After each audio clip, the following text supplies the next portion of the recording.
আসসালামু আলাইকুম। ভারতের মহারাষ্ট্রের নাগপুরে সাম্প্রদায়িক দাঙ্গা বেঁধে গেছে।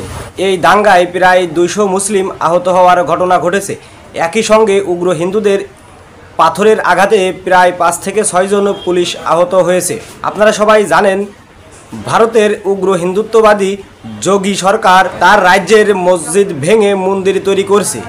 ভারতের উত্তরপ্রদেশের যোগী সরকার মসজিদের তলে মন্দির আছে এমন উদ্ভট দাবি করে মসজিদ ভেঙে মন্দির তৈরি করে ভারতের উগ্র হিন্দুদের উস্কে দিয়েছে। তারা এখন হোলিকে কেন্দ্র করে সাম্প্রদায়িক দাঙ্গা বাঁধিয়েছে। আপনারা সবাই জানেন, মুঘল সম্রাটের মুসলিম শাসক ঔরঙ্গজেবের সময় ভারতীয় উপমহাদেশে সঠিক শাসন।